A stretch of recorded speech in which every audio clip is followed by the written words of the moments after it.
Hello guys, welcome back to again अनस्की story. आज फिर हम एक नई कहानी लेकर आपके सामने उपस्थित हैं। दोस्तों, वीडियो को स्टार्ट करने से पहले मैं आप लोगों से एक बात कहना चाहता हूँ। अगर ये वीडियो आप तक पहुँच गई है तो प्लीज़ आप लोग चैनल को सब्सक्राइब करें और मुझे अपना छोटा भाई समझकर सपोर्ट करें, क्योंकि आपके सब्सक्राइब करने से हमें मोटिवेशन मिलता है और वीडियो बनाने में भी अच्छा लगता है। तो प्लीज़ आप लोग मुझे सपोर्ट करें। तो चलिए शुरू करते हैं आज की कहानी, आत्मा का जौहर हॉरर स्टोरी।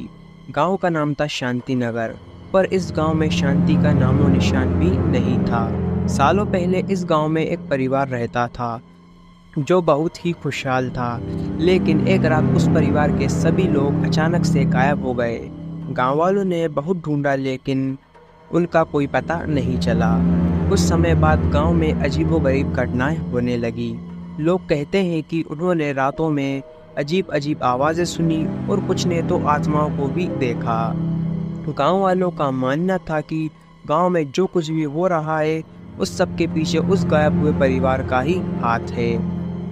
एक दिन शहर से एक लड़का जिसका नाम अर्जुन था शांति नगर में आया। वह अपने मम्मी पापा की खोई हुई संपत्ति को ढूंढने के लिए आया था।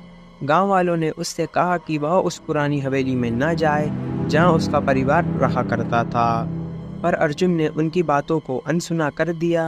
अर्जुन ने हवेली में कदम रखा। हवेली बहुत पुरानी और जर्जर थी, पर उसकी दीवारों पर आज भी उसके परिवार की यादें जिंदा थीं। अर्जुन ने देखा कि एक कमरे का दरवाज़ा हमेशा बंद रहता था। उसे लगा कि इस कमरे में जरूर कुछ रहस्य छिपा है।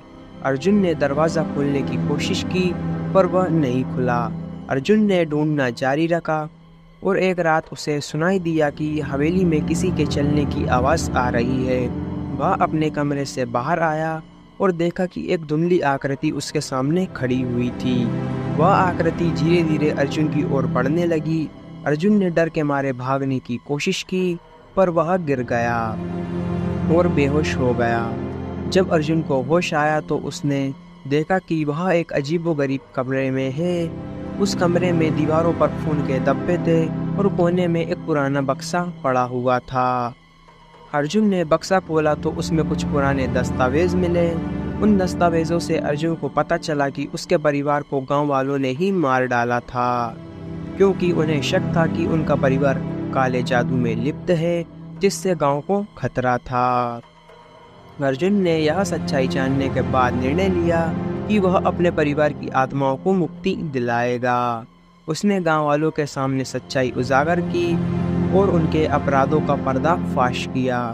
गांव वालों ने अपनी गलती को स्वीकार किया और उस हवेली में एक पूजा आयोजित की, जिससे उन आत्माओं को शांति मिल सके।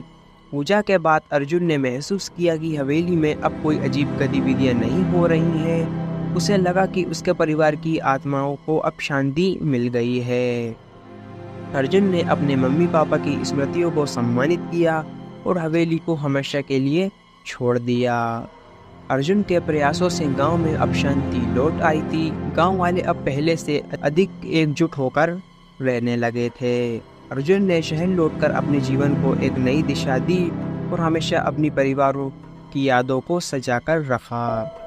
लेकिन आज भी लोग इस हवेली के पास जाने से डरते हैं। कहते हैं कि गांव में तो सब कुछ ठीक हो गया है, लेकिन उस हवेली में आज भी आत्माओं का जौहर है। इस प्रकार आत्मा का जौहर की कहानी खत्म होती है। यह कहानी केवल मनोरंजन के लिए है।